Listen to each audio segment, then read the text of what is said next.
The wind off the Whisper Peak sliced through Bitter Creek like a whetted knife, scouring the snow-dusted boardwalk.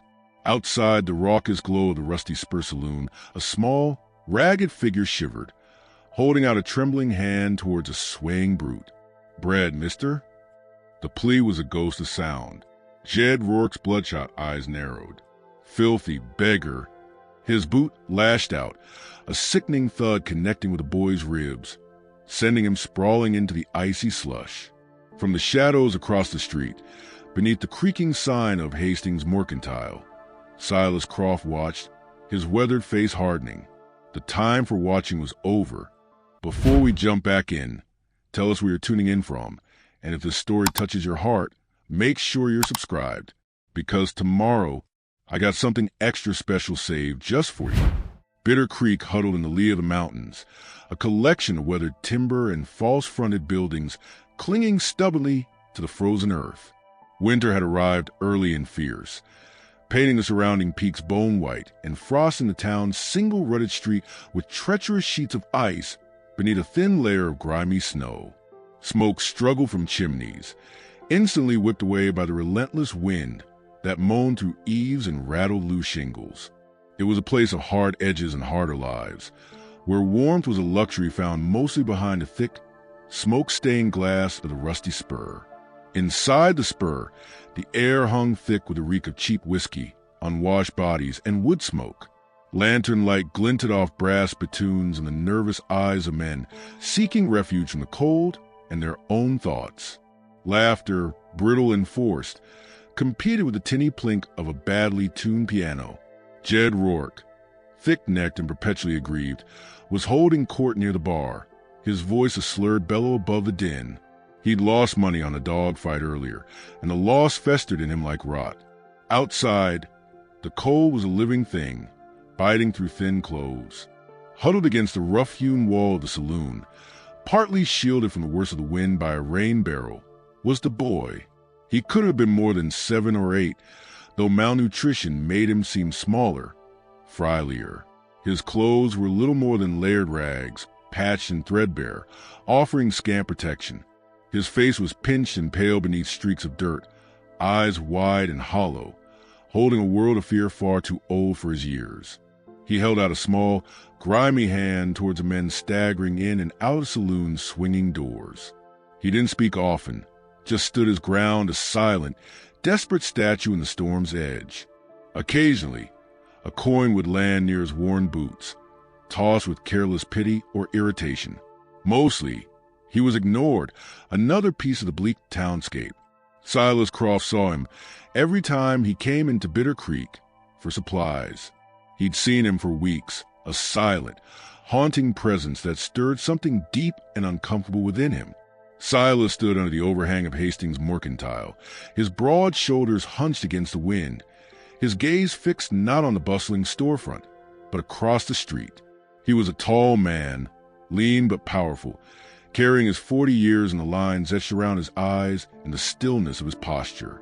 His face, beneath the shadow of a worn Stetson, was a landscape of quiet intensity. High cheekbones, a strong jaw usually set firm, and eyes the color of storm-washed slate. Those eyes held a distance. A reserve bore profound loss. The thick wool coat he wore couldn't entirely hide the black mourning band stitched onto his left sleeve, a silent testament known to everyone in Bitter Creek. His ranch, the High Lonesome, lay 10 miles west, a place of echoing emptiness since the fever took Martha and their unborn child 2 winters past. He came to town for necessities and left quickly, avoiding the whispers, the clumsy condolences, the unbearable normalcy of life continuing. He watched as Rourke, fueled by cheap whiskey and simmering rage, shoved his way out of the saloon. The drunk spotted the boy immediately, a convenient target for his spleen. "You pest!" Rourke roared, his voice carrying across the street. The boy flinched but didn't flee, frozen like a rabbit sensing the hawk. "Ain't you got a home, maggot? Or just scrounging off decent folk?" He took a menacing step closer. The boy finally found his voice, thin and reedy against the wind. "Bread, mister? Please." The word, please, seemed to enrage Rourke further. Bread? I'll give you something to chew on. His boot swung with brutal force, catching the boy squarely in the side. The air left the child's lungs in a silent, agonized gasp. He crumpled sideways, landing hard in the churned-up slush and snow beside the boardwalk, a small, broken doll. A collective murmur ran through the few people on the street. A woman gasped, clutching her shawl tighter. Men peered from doorways, expressions ranging from indifference to mild distaste. Nobody moved. Silas moved. He didn't run, didn't shout. He simply pushed himself off the mercantile wall and crossed a frozen street with long, deliberate strides, his boot heels crunching on the icy crust. His movement was economical, purposeful, cutting to the cold air like a ship through fog. Rourke, breathing heavily, sneered down at the whimpering boy, draw his foot back for another kick. Teach you to. That's enough, Jed.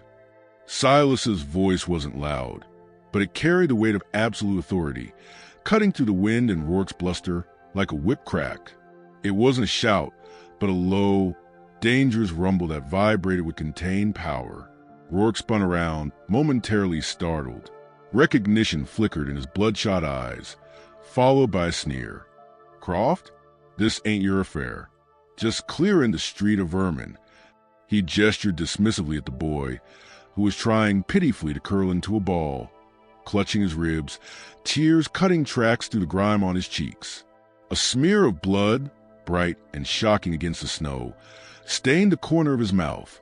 Silas stopped a few feet away, his storm-gray eyes fixed on Rourke, devoid of fear, devoid of anger in its raw form, but filled with an icy certainty that was far more terrifying.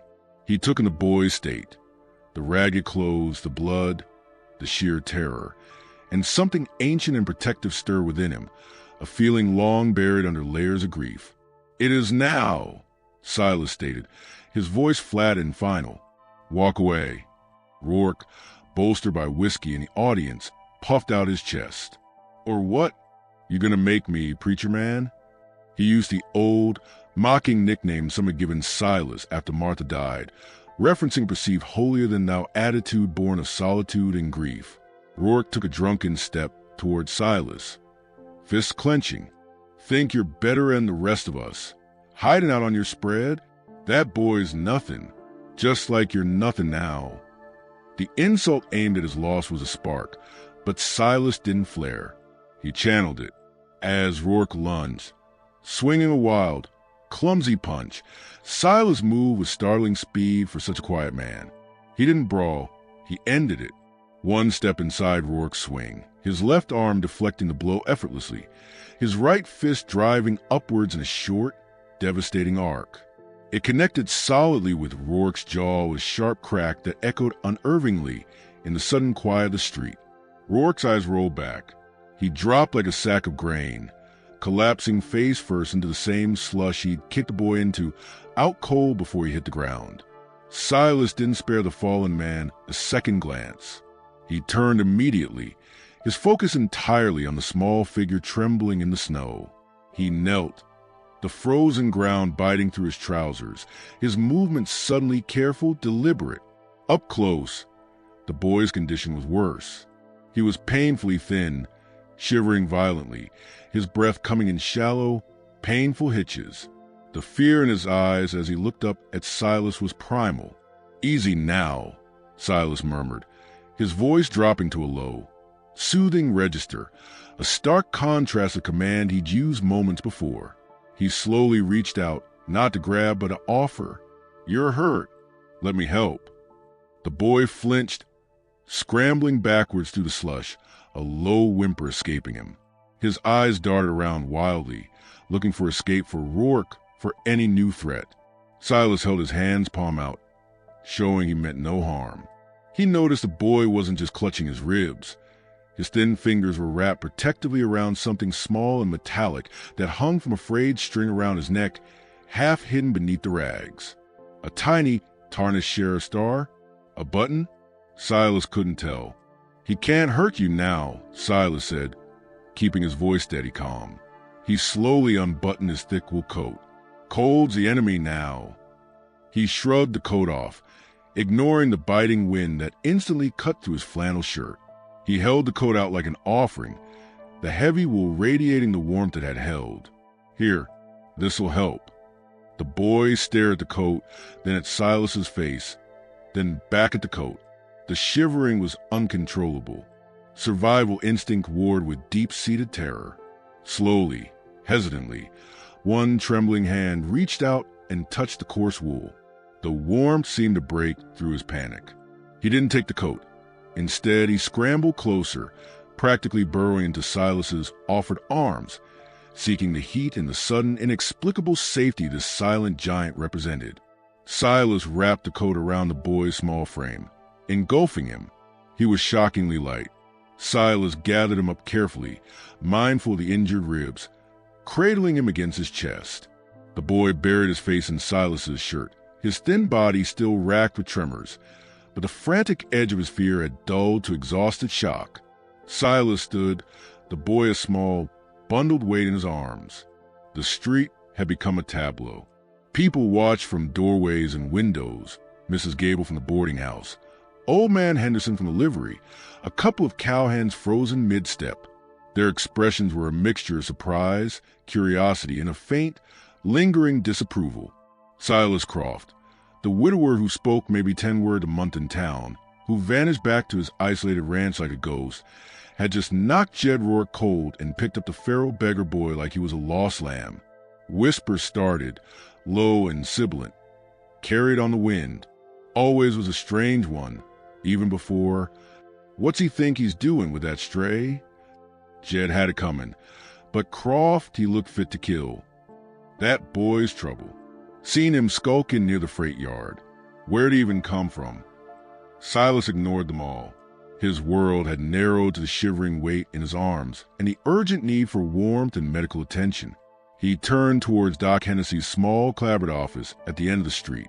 As he walked, the boy shifted slightly. A tiny, choke sound escaped him, muffled by Silas's shirt. It wasn't a word, not exactly. More like a name, a fragment, breathed out on a shuddering sigh. Mama? The sound, so small and broken, pierced Silas's carefully maintained reserve like an arrow. He tightened his hold infinitesimally, a gesture of instinctive comfort. He kept walking, head down against the wind, heading for the doctor's. But as he passed the alley beside the blacksmith's forge, a flicker of movement caught the corner of his eye. He didn't turn his head, but his peripheral vision registered a figure. Not one of the gawking townsfolk. A man, lean and sharp-featured, partially hidden in the alley's deeper shadows, wearing a dark, trail-worn duster. He wasn't watching the spectacle of Rourke being hauled away by a couple of men. His gaze was fixed intently, thoughtfully, on Silas Croft and the bundled boy in his arms. Then, as quickly as he'd appeared, the man melted back into the gloom of the alleyway, leaving only an unsettling prickle on the back of Silas's neck. The wind howled, carrying the scent of snow and something else, the faint, acrid tang of trouble brewing. The warmth inside Doc Hennessy's clapboard surgery hit Silas like a physical blow after the knife-edge wind. It smelled of carbolic, dried herbs, and old paper, a sanctuary of sorts, though the boy in Silas's arms flinched at the abrupt change, burrowing deeper into the borrowed coat. Doc Hennessy, a man whose spectacles perpetually slid down his nose and whose hands seemed too large for delicate work, looked up from his ledger. His bushy eyebrows shot toward his receding hairline as he took in the sight. Silas Croft, snow dusting his shoulders, face like granite, cradling the ragged beggar boy everyone knew but nobody claimed. Silas? What in tarnation? Hennessy began, pushing his spectacles back up. Jed Rourke kicked him. Hard. Ribs. Maybe. Coughing blood. Silas's voice was clipped, laying the boy gently on the worn examination cot covered in clean, starched linen. The boy whimpered as Silas's arms withdrew, his eyes wide with renewed terror in this unfamiliar, medicinal-smelling place. He clutched the front of Silas's coat, bunched around him like a lifeline. Rourke, Hennessy sighed, the sound heavy with weary resignation. He moved closer, his large hand surprisingly gentle as he peeled back the coat. The boy shrank back, a trapped animal. Easy now, son. Just need to see where it hurts. Can't fix what I can't see. His voice, accustomed to calming spooked horses and frightened children, held a quiet authority. He glanced at Silas. Hold his hand, Croft. Might help. Silas hesitated, the request striking an unexpected chord. Physical comfort wasn't his language anymore, but the boy's panicked gaze locked onto his. Slowly, Silas reached out. The boy's small, icy hand shot out from the coat folds and clamped onto Silas's calloused fingers with surprising strength. He didn't look at Silas. He just held on, knuckles white, staring fixedly at the ceiling as Hennessy began his probing examination. Through the boy's eyes, the world was a blur of pain and fear. The doctor's touch, though gentle, sent jolts of agony through his side where the boot had landed. The bright lantern light hurt. The smells were strange and sharp. Only the solid, rough warmth of the rancher's hand anchoring his own offered any sense of reality, a tether preventing him from spinning away into the dark memory of the kick, the cold slush, the roaring voice. He focused on the man's hand, the strength in it, the scars, the ingrained dirt that no amount of washing could erase. It was a working hand, not like his hands. Cold iron flashed in his mind, the scrape of metal, the smell of something sour. He squeezed his eyes shut, pushing the image away, clinging harder to Silas's hand. Cracked rib, maybe two, Hennessy pronounced softly after several tense minutes. The boy had barely made a sound beyond sharp intakes of breath. Bruising like a thundercloud forming. Lucky it wasn't worse. Malnourished, dehydrated, signs of older things. He didn't elaborate, but his gaze lingered on faded bruises on the boy's thin arms, visible now beneath the pushed-up rags. He carefully palpated the small metallic object the boy still clutched fiercely on its frayed string. It was a tarnished star, perhaps a sheriff's badge, but miniature, crudely made, the point slightly bent. Engraved on the back, almost worn smooth, was a single letter, C. Hennessy met Silas's eyes, a silent question hanging in the air. Silas gave a minute shake of his head. Unknown.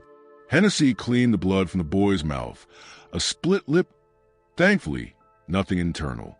He applied a pungent salve and bound the ribs tightly with clean linen, instructing rest and warmth. As he finished, the boy, exhausted by pain and fear, finally spoke. Not to the doctor, but a whisper so faint Silas felt it more than heard it, directed toward his own chest where the boy still gripped his hand. Jesse? Silas froze. The name hung in medicinal air, fragile as a snowflake. It was the first word the boy had offered freely. Silas looked down. The boy's eyes were huge, wary, watching for his reaction. Was it his name? A fragment of something else? Jesse, Silas repeated, his voice low and gravelly, testing the sound. The boy flinched slightly but didn't deny it. He gave the smallest, almost imperceptible nod against the pillow. Well, Jesse, Hennessy said, his tone softening. You rest easy now. You're safe here. He turned to Silas, lowering his voice. He needs shelter, Croft. Warmth, food, quiet. The boarding house, he trailed off, knowing Mrs. Gable's sharp tongue and sharper rates. Or... Silas looked at the boy, Jesse, wrapped in his coat, looking impossibly small and lost on the cot, yet still holding onto his hand. The ghost of Martha seemed to whisper in the quiet room, a phantom ache in his chest. Taking a child to High Lonesome, a place defined by absence, it felt like inviting an echo into a tomb. Yet, the thought of leaving him here, vulnerable to the town's indifference or Rourke's eventual drunken wrath, was unthinkable. The protective instinct that had propelled him across the street was a stubborn root, refusing to be dislodged. I'll take him, Silas said, the word surprising even himself. For now. Hennessy nodded, relief mingling with curiosity. Good. That's good, Silas. Keep him still. Broth, if you can get him to take it. Little bits. I'll check in a few days. He handed Silas a small packet of willow bark powder. For the pain, mix it in water. The ride back to the high lonesome was made in silence, the wind a constant companion biting at their backs. Jesse, bundled tightly in Silas's coat and a borrowed horse blanket from Hennessy, sat stiffly before Silas in saddle, every jolt of the horse sending a tremor through his small frame. He didn't look back at the dwindling lights of Bitter Creek. His gaze was fixed ahead, on the vast, snow-swept darkness broken only by the lantern Silas held aloft. The only sound was the crunch of hooves on frozen ground, the sigh of the wind through the pines, and the boy's shallow, careful breathing. Silas felt the tense rigidity of the small body against him, a constant reminder of the burden he'd shouldered. He kept his own posture straight, his gaze scanning the moonlit terrain, ridges, snowdrifts, clumps of dark trees, watching, remembering the sharp-featured man in the alley shadow, seeing nothing but the empty, wind-scoured night. The high, lonesome ranch materialized out of gloom, a low, solid log cabin with a stone chimney, a weathered barn leaning slightly, and a corral fence crusted with snow. No welcoming light glowed in the windows. It stood stark and solitary against the immense backdrop of the snow-capped mountains, living up to its name. Silas felt Jesse tense further as they approached, the isolation likely overwhelming. Inside, the air was frigid, colder even than the night outside. Silas lit the kerosene lamp on the rough-hewn table, its yellow light pushing back the shadows, revealing a room frozen in time.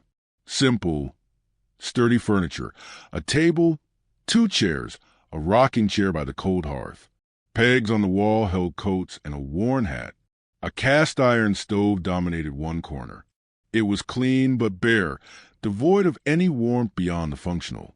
The air held a lingering scent of wood smoke, leather, and absence. Silas saw Jesse's wide eyes take it all in, the emptiness, the stillness. He saw the boy's gaze flicker toward the rocking chair, then quickly away. "Home," Silas said, the word feeling strange and heavy on his tongue. He gestured vaguely. He busied himself building a fire in the stove, the crackle and hiss of kindling catching a welcome sound. He hung his hat and gun belt on a peg, the Colt peacemaker, looking incongruous in the domestic setting. He saw Jesse watching the gun, a flicker of something unreadable in his eyes, fear, recognition, before his gaze dropped back to the floor. Silas heated water for broth, the simple act feeling foreign after so long cooking only for himself. He ladled a small amount into a tin cup and set it on the table near the rocking chair. "Broth. For you." Jesse didn't move. He stood rooted near the door, still wrapped in the coat, shivering despite the growing warmth from the stove. His eyes darted around the room, lingering on the shadows and corners. Silas understood the paralysis of trauma. He pulled the other chair away from the table, positioning it near the stove, but not too close. He sat down slowly, deliberately making himself smaller, less threatening. He picked up his own cup of coffee, black and bitter. He didn't look directly at Jesse. He just waited, the silence stretching, punctuated only by the popping fire and the wind rattling a loose shutter. Minutes crawled by. Slowly, inch by inch, Jesse shuffled toward the warmth. He stopped near the chair Silas had placed, looking at the tin cup of broth on the table. His gaze shifted to Silas, then back to the cup.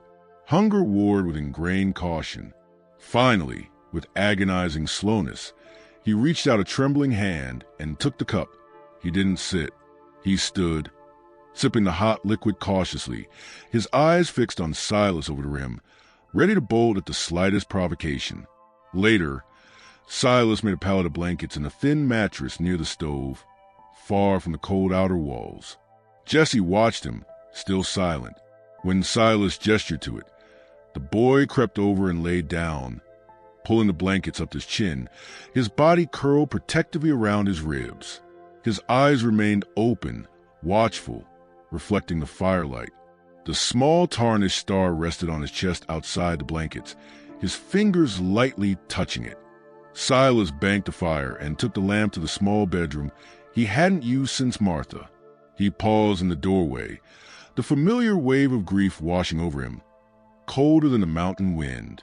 He closed the door softly and lay down on the narrow cot in the main room, pulling a buffalo robe over himself.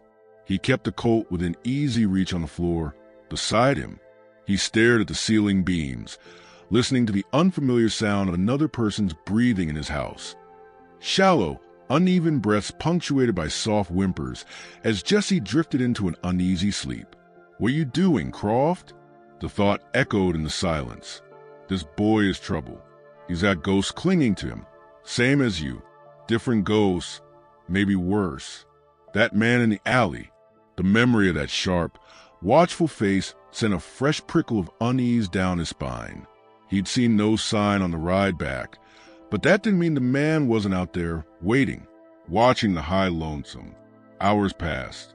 The fire settled to embers, casting long, dancing shadows. Silas finally drifted toward sleep, lulled by the wind and the deep exhaustion of the day. A sound jerked him awake. Not loud. A choked gasp, then a frantic, muffled scrabbling. Silas's hand closed on the Colt's grip before he was fully conscious. He lifted his head. Jesse was sitting bolt upright on his pallet, eyes wide and unseeing, filled with pure terror. He wasn't whimpering now. He was panting short, ragged gasps, his body rigid. He clutched the tarnished stars so tightly his knuckles were bone white. His gaze wasn't fixed on Silas or the room. It was fixed on a small frost-rimed window beside the door. Silas followed his gaze. The moon cast a weak silver light on the snow outside. Nothing moved, just the endless sweep of white leading to the dark line of pines. Yet Jesse stared as if facing a nightmare made flesh, his breath coming in panic hitches. He raised a trembling finger, pointing directly at the window, his mouth working soundlessly. Then a single, strangled word tore his throat, thick with sleep and terror. Him. The word, him, hung in the frigid air of the cabin, sharp as shattered glass. Jesse sat rigid on his pallet, finger trembling, eyes wide and fixed on a frost-etched window, seeing horrors Silas couldn't fathom. His breath came in ragged, panicked gasps, the terror absolute. Silas was on his feet instantly, Colt in hand, scanning the window. Moonlight silvered the undisturbed snow outside. Nothing moved but the wind-driven dance of snow devils. No shadowy figure, no face pressed against the cold glass. Just a vast, empty night pressing in. "It's clear, Jesse," Silas said, his voice low and steady, cutting through the boy's panic. He lowered the gun but didn't holster it, keeping it at his side as he approached the pallet slowly. Nobody there, just the wind. Jesse didn't react, locked in his nightmare. Silas knelt, careful not to crowd him. He remembered Martha waking like this, sometimes after the fevered dreams and those final terrible days, eyes wide with unseen dread. The memory was a physical blow, a fresh ache beneath his ribs. He pushed it down. This was different. This terror had a name, a face Jesse believed he'd seen. "Easy," Silas murmured, the word rough but gentle. He reached out slowly, not to touch the boy, but to rest his hand palm down on the rough wood floor between them. A grounding presence. "You're safe inside. Doors are barred. Just you and me." Slowly, agonizingly, Jesse's wild gaze shifted from the window to Silas's face, then down to the hand on the floor. The rigid terror in his small frame began to loosen, replaced by violent shivering. A choked sob escaped him. "Who, Jesse?" Silas asked softly, keeping his gaze level. "Who did you see?" The boy flinched, pulling the blanket tighter around his thin shoulders. His fingers found a tarnished star at his neck, clutching it like a talisman. He shook his head violently, burying his face in the blanket. Words seemed trapped, choked by fear. Finally, a muffled whisper emerged. "Bad man. Makes the iron cry. Makes the iron cry." The cryptic phrase sent a chill down Silas's spine that had nothing to do with the cabin's cold. What did that mean? A blacksmith? Someone who hurt people with metal? The image of the sharp-featured man in the alley flashed in his mind, cold eyes watching them. Him? He won't find you here, Silas stated, putting every ounce of conviction he could muster into the words. Not while I'm here. He saw the flicker of doubt in Jesse's eyes, the ingrained fear of promises broken. Silas rose, holstering the Colt decisively. Stay put. I'm checking the doors. He moved through the cabin, a familiar ritual now tinged with new urgency. He tested the heavy bar across the front door, solid in its brackets. He checked the smaller back door, leading toward the barn, equally secure. He peered out the window Jesse had fixated on, scanning the moonlit expanse. The snow lay pristine, unbroken save for the tracks of a lone coyote skirting the edge of the pines. No boot prints, no sign, yet the unease clung to him like frost. Makes the iron cry. The phrase echoed, unsettling. For Jesse, watching Silas move with quiet purpose was a strange comfort. The man wasn't shouting. He wasn't dismissive. He'd listened. He'd checked. He'd said, not while I'm here. It was a fragile shield, but it was more than Jesse had known in. He couldn't remember how long. The terror receded, leaving him hollow and shivering. He focused on the star, the cool metal against his skin, tracing the worn letter C with his thumb. See, it was all he had left. That, and the memory of her voice singing, soft and low. Before the bad men came, the world turned to iron and fire. Morning brought a weak sun struggling through high, gray clouds. The wind still bit, scouring the snow into hard ridges. After a breakfast of thin broth and hardtack, Jesse ate cautiously but finished it all. Silas knew he couldn't stay holed up. The stock needed tending, the firewood replenished. Leaving Jesse alone felt like a gamble, but coddling him inside wouldn't build trust or strength. Need to check the fence line down by the south pasture, Silas announced, pulling on his heavy coat and gloves. He watched Jesse, who was sitting near the stove, whittling a small piece of scrap which Silas had given him earlier with a blunt knife. The boy's movements were hesitant, clumsy, but focused. He didn't look up immediately. You stay inside. Door stays barred. Understand? Jesse nodded, his eyes flicking nervously toward the window. Him! Comes in the quiet, he whispered, so low Silas almost missed it. He won't come near in daylight, Silas said, hoping it was true. He picked up his Winchester rifle leaning by the door, a more practical choice than the Colt for distance. I'll be within shouting distance. You see anything at all, you yell, loud as you can. Jesse nodded again, his knuckles white on the knife handle.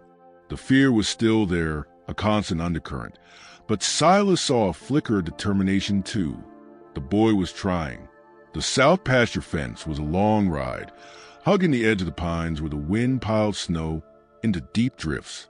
Silas rode slowly, his senses heightened, scanning the tree line, the open ground, the distant, hazy outline of Bitter Creek. The isolation of the high lonesome, once a balm to his grief, now felt like an exposed flank. Every rustle in the pines, every creak of the saddle leather felt amplified. He saw deer tracks, rabbit tracks, the wide path of mountain lion, and then, near the fence corner where a large pine had partially fallen years ago, he saw something else.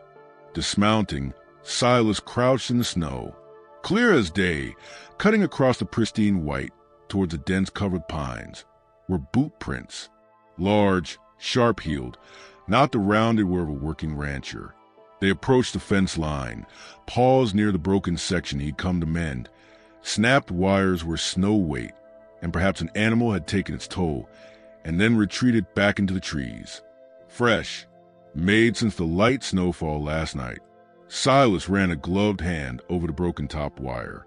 It wasn't just snapped from weight. The ends were frayed, twisted, cut, deliberately.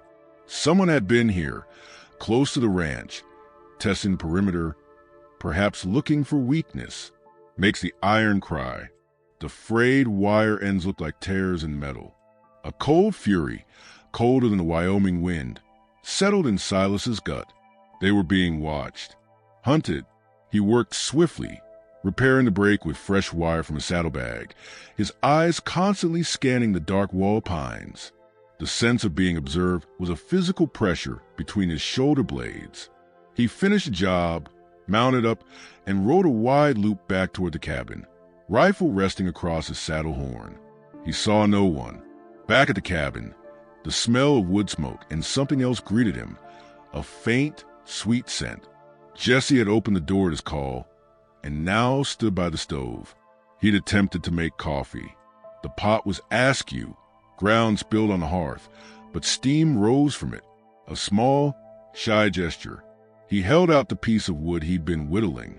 It wasn't much, just a smooth, slightly curved shape, maybe the beginnings of a horse's head, maybe just a comfort object. Silas took it, the rough wood warm from the boy's hands. "Coffee smells good," he said, the simple praise feeling awkward but necessary. He saw a flicker of something like pride in Jesse's eyes, quickly masked by his usual wariness. Later, as Silas cleaned the spill grounds, Jesse sat back near the stove, the star pendant in his hands. He was turning it over and over, rubbing at the tarnish with the edge of his blanket. Silas watched him, the way the boy's brow furrowed in concentration. Then, Jesse held it up towards the lamplight, peering closely at the edge Silas hadn't noticed before. Silas moved closer, not crowding. "Find something?" Jesse hesitated, then pointed a grimy finger to the very edge of the star, near one bent point. Etched into the metal, almost invisible under the grime and wear, were tiny, crudely scratched letters PC. "PC," Silas murmured. "A place? Initials? Pine Creek? Prairie City?" The possibilities were numerous, but it was a tangible clue, a fragment of a past Jesse couldn't articulate. "Good eye, Jesse." The boy didn't smile, but he held the star a little tighter, looking at Silas with a fraction less fear. He was sharing something, trusting, inch by painful inch. Night fell deeper and colder. The wind howled like a lost thing around the eaves. Silas banked the stove high. He brought the Winchester inside, leaning it beside his cot. Jesse lay on his pallet, seemingly calmer, watching the firelight dance on the ceiling.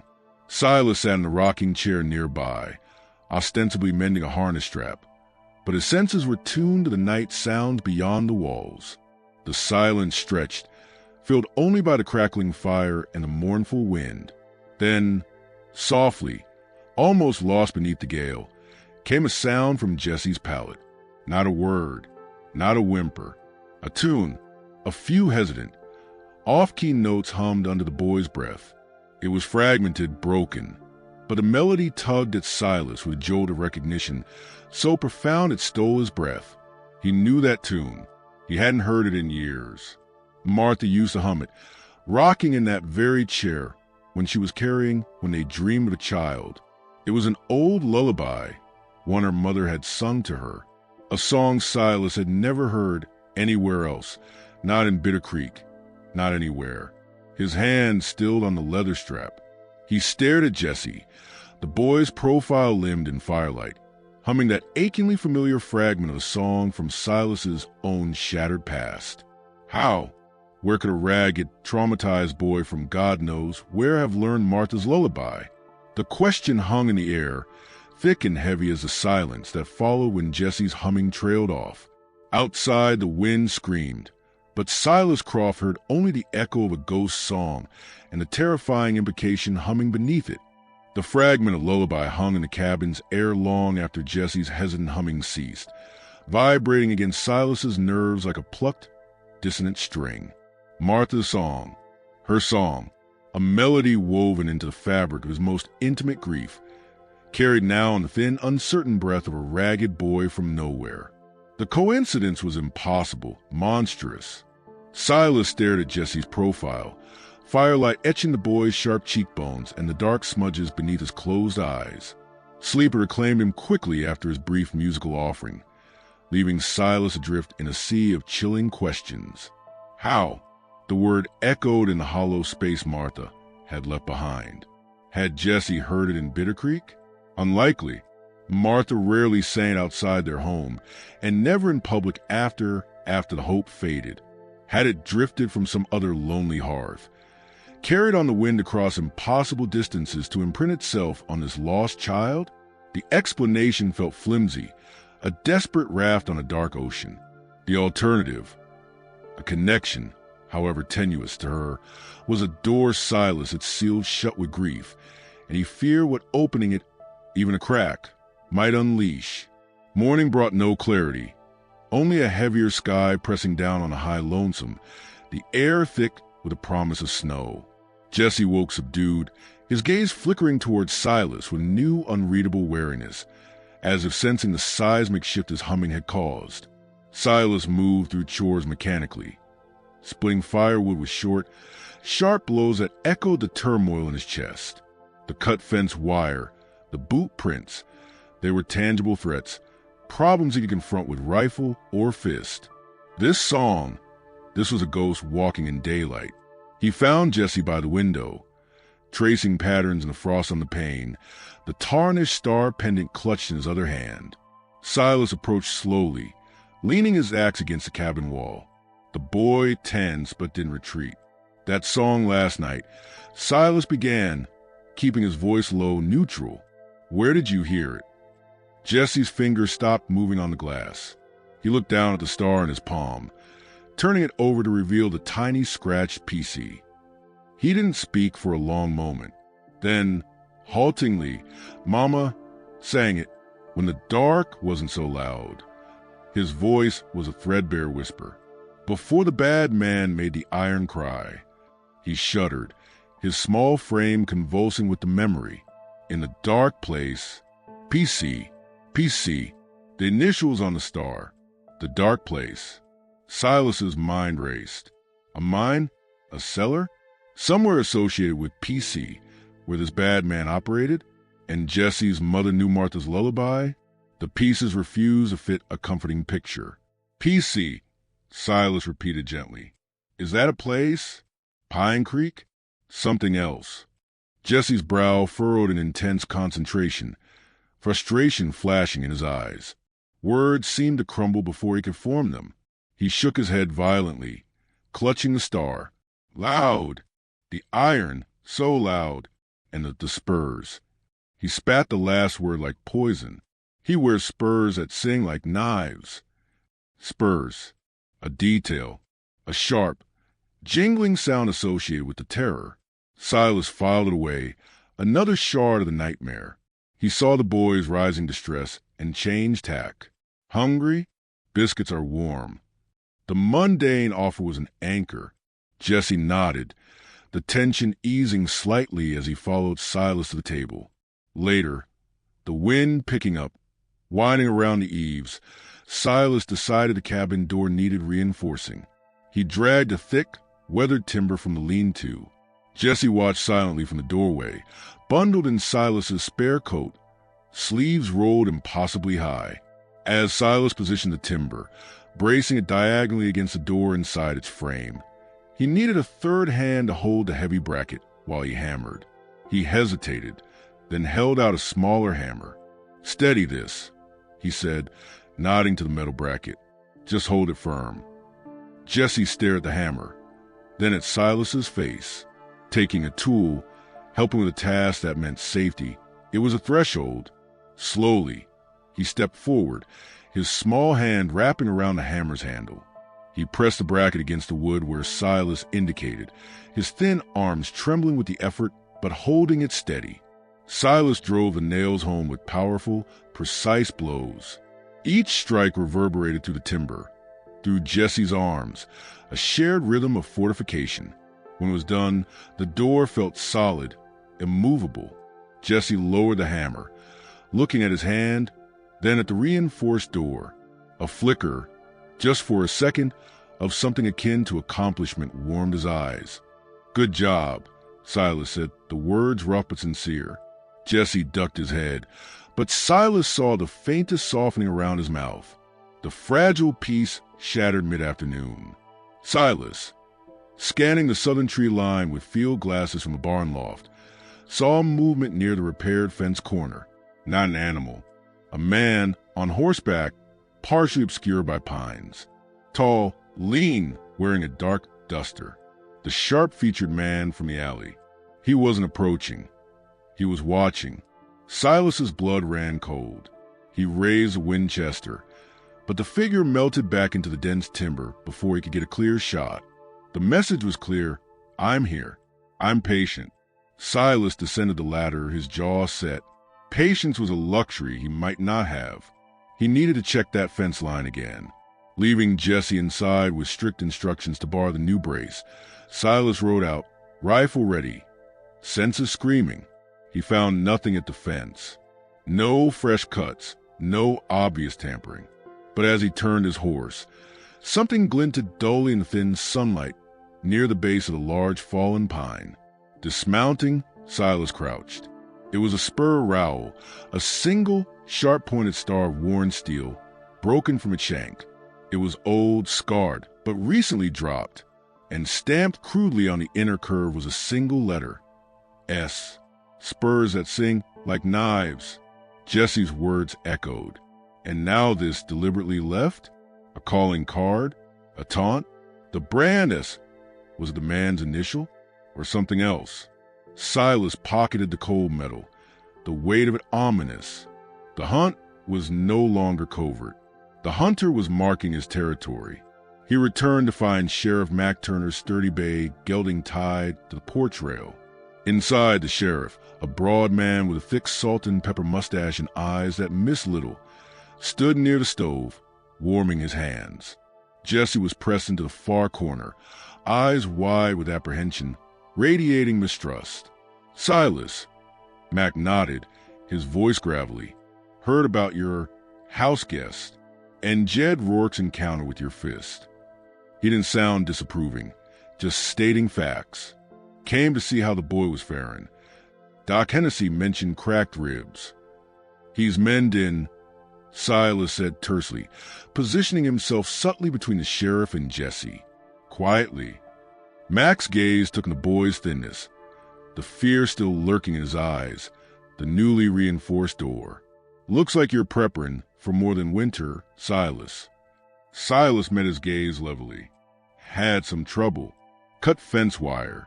Tracks found this near the south corner today. He pulled the spur rowel from his pocket, holding it out. The S caught the light. Mac took it, turning it over in his large hand, his expression hardening. Seen, it's like before. Not common. Stranger rode into town yesterday. Lean fella, sharp face, eyes like chips of obsidian. Wore a duster too fine for trail dust. Asking questions down at the livery. Paid extra for discretion, but old Clem gets talkative after whiskey or two. Mac's eyes flicked to Jesse, then back to Silas. Fellow was asking about a boy. Said he was family, run off. Described him pretty close. He gestured subtly towards Jesse. Said the boy was simple, prone to wild stories, needed fetching back home. Name he gave was Strickland, Vance Strickland. Strickland, the S on the spur. Silas's gut clenched. Family. The word felt like a lie coated in venom. Jesse made a small, choke sound. Silas saw the boy's face drain of what little color it had. His hand flew to his throat, fingers closing convulsively around a tarnished star. He shook his head, a frantic, silent denial, his eyes locked on Silas, pleading, terrified. What did you tell him? Silas asked Mac, his voice dangerously low. Told Clem to send him my way if he came back, Mac said, watching Jesse's reaction. He hasn't, but Clem said Strickland seemed mighty interested in the direction folks went out of town, particularly anyone heading west. He handed the spur rowel back to Silas. Looks like he found what he was looking for. You want a deputy out here, Silas? Or you planning to handle this yourself? Silas looked at Jesse, trembling in the corner, then out the window at the gathering storm clouds. The high lonesome was his ground. I'll handle it. His tone left no room for argument. Mac nodded slowly. Figured you'd say that. Watch your back, Croft. And the boys. He touched his hat brim and left, the door closing heavily behind him. The cabin felt charged, electric with unspoken fear. Silas barred the newly reinforced door.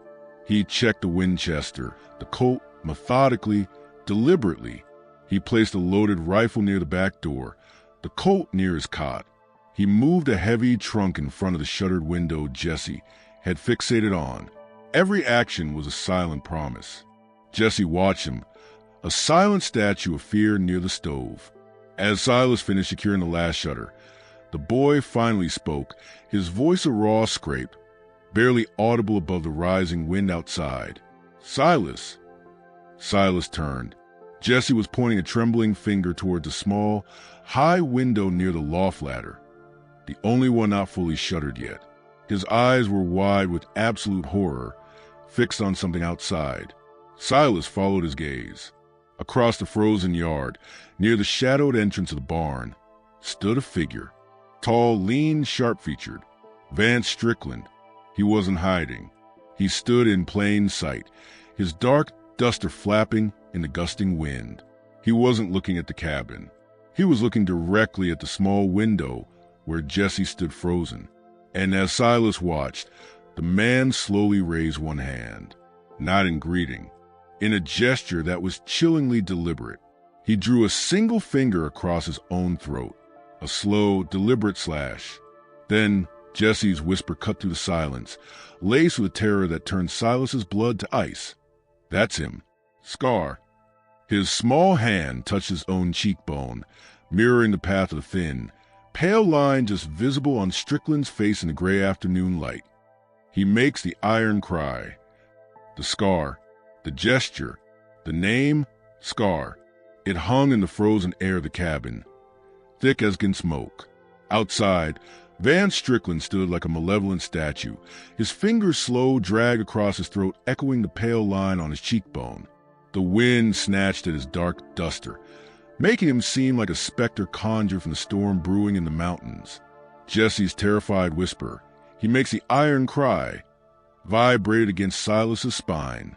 Silas moved before thought fully formed. He lunged, grabbing Jesse and yanking him away from the window, down below the sill. He slammed the heavy wooden shutter closed, dropping the locking bar into place with a final thud. Darkness, punctuated only by the firelight, swallowed the corner. Jesse trembled violently against him, a small, terrified animal. "Stay down," Silas commanded, his voice low and hard as flint. He pushed Jesse gently but firmly towards a heavy trunk braced against the other shutter window. "Behind there. Don't move. Don't make a sound." Silas snatched the Winchester from beside the back door. He moved to a narrow gap between two thick logs near the front door, a natural loophole he'd noted long ago but never needed. Peering out, his breath frosting the cold wood, he scanned the yard. Strickland was gone, vanished as if swallowed by the swirling snow now beginning to fall in earnest. Only the deepening twilight and the skeletal outline of the barn remained. He's circling, testing. Silas knew this dance. Strickland wasn't a brawler like Rourke. He was a predator, using fear and stealth. The cut fence, the spur rowel left like a taunt, the deliberate display. All tactics to unnerve, to force a mistake. Silas wouldn't give him one. The reinforced door, the shuttered windows, the rifle in his hands. The high lonesome was a fortress, but fortresses could be besieged, and Silas had more than his own life to protect. The storm descended with brutal swiftness. Snow, driven by a gale that screamed like a banshee through the pines, quickly reduced visibility to a few yards. It hissed like sand against the logs, piled in deepening drifts against the walls. Inside, the fire became their sun, their lifeline. Jesse huddled behind the trunk, knees drawn to his chest, the tarnished star pendant gripped so tightly in his fist it must have bitten into his palm. His eyes, huge and dark, tracked Silas's every move. Silas paced the perimeter of a single room, a caged wolf. He checked each shutter, each bar, listened intently to the storm's fury, trying to discern any unnatural sound beneath its roar. The crunch of a boot, the jingle of a spur, the lullaby, Martha's song. It echoed in his mind, tangled with Jesse's terror, with Strickland's scarred face. How? The question was a physical ache. Was this boy, this broken child of violence, somehow a thread back to her? The thought was too vast, too painful to fully grasp amidst the immediate threat. He shoved it down. Survival first. Hours bled into each other, marked only by the deepening cold and the howl of the wind. Silas forced Jesse to eat some cold biscuits, to sip water. The boy complied mechanically, his gaze never leaving Silas, finding a fragile anchor in the rancher's grim resolve. Silas saw the fear, but beneath it a desperate, fluttering trust. This man had stood between him and the boot, the fist, the cold. He stood between him and Scar now. Near midnight, the storm reached its zenith. The cabin groaned under the assault. Then a new sound pierced the din, a sharp metallic scrape near the back door. Not the wind. Metal on wood. A testing pry bar. Silas flattened himself against the wall beside the door, Winchester raised. He gestured sharply for Jesse to stay hidden. His heart hammered against his ribs, a drumbeat of rage and cold purpose. Strickland had chosen the storm's cover. He'd chosen wrong. Another scrape, louder, then a heavy thud against the door. The bar held. The reinforced timber Silas and Jesse had braced together, absorbing the blow. A muffled curse, barely audible over the wind. Silas waited, breath held. He heard the rasp of boots shifting in the snowdrift outside the door, waiting for another try, or listening. A plan, cold and clear, formed in Silas's mind. He needed Strickland off balance, out of the storm's cover. He needed him in the light. Moving silently, Silas grabbed a heavy iron poker from a hearth. It glowed dull red at one end from the fire. He went to the small, high window near the loft ladder, the one Strickland had stared into. The shutter bar was stiff with cold, but he lifted it slowly, silently. He took a deep breath, bracing against the anticipated blast of wind and snow. He flung the shutter open. The storm howled in, a whirlwind of icy fury, snatching the breath from his lungs and extinguishing 2 of the 3 lamps instantly. Snow blinded him for a second, but he saw what he needed to see. A dark shape, startled, turning toward the sudden light and movement from the unexpected window, momentarily silhouetted against the lesser darkness of the swirling snow. Silas didn't hesitate. He hurled the red-hot poker like a spear, not at the man, but at the deep snowdrift just beside the back door where he'd heard the boots. The hiss was instantaneous and violent as the hot iron met snow. A huge plume of scalding steam erupted with a furious roar, engulfing the area around the door in a sudden, blinding white cloud.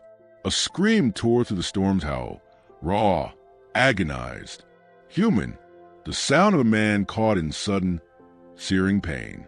Now, Silas slammed the high shutter closed, plunging the cabin back into near darkness save for the single guttering lamp. He whirled, sprinting for the front door. He threw off the bar, yanked it open, and plunged into the maelstrom, Winchester leading. The steam cloud was dissipating rapidly in the gale. Silas saw Strickland staggering back from the back door area, clawing at his face, one hand badly reddened, his duster sleeve smoking. He screamed curses into wind, blinded by steam and pain. Strickland, Silas bellowed, the wind snatching his voice but carrying enough force. He leveled the Winchester. Drop it. Hands high. Strickland spun, his face a mask of rage and agony, the scar livid. He fumbled to the pistol at his hip, his movements clumsy. Silas fired. Not to kill. The bullet kicked up snow and ice inches from Strickland's boots. Next one finds flesh. Drop it. Strickland froze. Hatred burned in his eyes, brighter than the pain. He saw Silas, unwavering, the rifle steady. He saw the open cabin door, the lamplight spilling out in Jesse's pale, terrified face briefly visible before Silas shifted to block the view. Slowly, with a snarl that was lost in the wind, Strickland let his pistol fall into the snow. On your knees, hands behind your head. Silas advanced, the rifle never wavering. Strickland complied, sinking into the deep snow, steam still rising faintly from his sleeve, his face contorted. Silas kept him covered, his gaze scanning the storm-lashed darkness. He couldn't hold him alone out here for long. He needed Mac. As if summoned by the thought, a lantern beam pierced the swirling snow from the direction of the trail.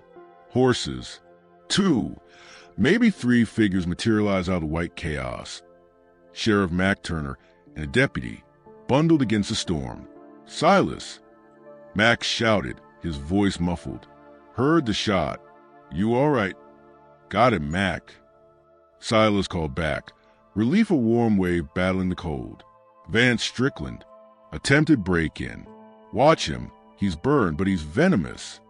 Mac and the deputy dismounted swiftly, guns drawn, moving to secure the cursing, shivering Strickland. Silas lowered the rifle, the tension draining from him, leaving him suddenly weary to the bone. He turned back towards the cabin. Jesse stood in the open doorway, silhouetted by the lamplight, the storm whipping his 2 large clothes. He wasn't cowering anymore. He stood straight, his eyes fixed on Strickland being hauled roughly to his feet by the deputy. There was fear still, yes, but beneath it, a fierce, blazing triumph. Silas walked back to the swirling snow, the wind biting his exposed face. He stopped before Jesse. The boy looked up at him, his chest heaving. Then, without warning, Jesse launched himself forward, wrapping his thin arms tightly around Silas's waist, burying his face against the rancher's cold coat. Silas stiffened for only a second before his own arms came down, heavy and uncertain at first, then firm, enveloping the trembling boy. He held him as the storm raged around them, as Mac shouted orders, as Strickland was led away into blinding white. He held him as the terror of the past weeks, the ghost of Scar, finally began to recede. Inside, with the door barred once more against the storm and the lawmen gone with their prisoner, a fragile calm settled. The fire crackled, reclaiming its warmth. Jesse sat on the edge of his pallet, drained but watchful. Silas sat heavily in the rocking chair nearby, the Winchester resting across his knees, the immediacy of the threat gone, leaving space for the haunting question. Jesse, Silas said, his voice rough but gentle. Your mama. The song. How did she know it? Jesse looked down at the star in his hand. Tracing the PC, he took a shaky breath. Mama, she worked in the big house. At PC. His voice was small, but clearer than Silas had ever heard it. Pine Creek. The mine place. Up north. He swallowed hard. She cleaned. For the lady, the pretty lady with the sad eyes who sang. He looked up at Silas, his own eyes wide and solemn. She sang it to her baby before the fever took him. Mama learned it, sang it to me in the dark, when Scar wasn't there. Tears welled, spilling over. Scar worked the iron for the mine boss. Hurt people, made things cry. He wanted Mama. She said no. Then fire, loud, dark, just the star. He clutched the pendant. Mama gave it before the dark. Pine Creek. Martha's sister Eleanor had lived near Pine Creek years ago. Martha had stayed with her for months during Eleanor's difficult pregnancy, and after the stillbirth. She must have sung the lullaby there. Jesse's mother, working in a house of grief, had heard it, carried it like a fragment of borrowed comfort into her own hard life, passing it on to her son. A melody weaving through separate strands of sorrow, connecting them across miles and years in this snowbound cabin. The vast, impossible coincidence resolved into a simple, heartbreaking thread of shared human sorrow. Silas closed his eyes. Not a ghost, but an echo, a testament to how love and its remnants could travel, even into darkness. He reached out, not with words. Words felt inadequate, but with his hand, resting it gently on Jesse's head. The boy leaned into the touch, a silent surrender to the safety he offered. 6 weeks later, spring fought a tentative battle, with the lingering winter chill. Patches of stubborn snow clung to the shadows, but green spears pushed through the muddy earth near the cabin. The air smelled of damp pine and thawing earth. Silas stood by the corral, watching Jesse. The boy was taller, still thin but no longer skeletal. Color touched his cheeks. He held a brush awkwardly but diligently, smoothing it over the flank of the old, patient mare Silas used for light work. Doc Hennessy had given the all-clear on his ribs the week before. His movements were still cautious, but the constant tremor of fear had eased. He hummed as he worked. Not Martha's lullaby, but a tuneless, contented sound. Silas felt the familiar pang of Martha's absence, a hollow space that would always be there. But it no longer filled the entire world. It shared space now with the sight of Jesse's concentration, the sound of his humming, the quiet rhythm of their days rebuilding the high lonesome, not just offenses, but something else, something fragile and new. He'd spoken to Mac. Strickland was in the territorial jail, facing charges of attempted murder, arson back in Pine Creek, confirmed by a grim-faced marshal who come asking, and kidnapping. Jesse was safe. Silas had filed papers. The legalities were slow, but the path was clear. The high lonesome had an air. Jesse finished brushing the mare and patted her neck. He turned, saw Silas watching, and offered a small, shy smile, a sunrise after a long, dark night. He walked over, digging in the pocket of his new, properly fitted trousers. He pulled out the tarnished star pendant. He didn't put it on. Instead, he held out to Silas. Silas looked at it, then at the boy's earnest face. "It's yours, Jesse." Jesse shook his head. He pointed to the cabin window, where the morning sun glinted off the clean glass. "Put it there," he asked softly. "Where the light is." Understanding dawned. A token, not hidden, not clutched in fear, but placed where it could catch the sun. A marker, a silent testament to survival, to the past acknowledged but not anchoring them in darkness. A symbol of the light they'd found, hard-won in the high lonesome. Silas nodded, a lump in his throat. "Yeah, we can do that." He took the small, cool piece of metal. Together, they walked toward the cabin, towards the sunlight streaming through the window, towards a future they were building one quiet, hopeful day at a time. The wind sighed through the pines, carrying the scent of earth and renewal. It was a long way from bread begged in the snow, a longer way still from the echoing silence of grief. But they were walking it, together,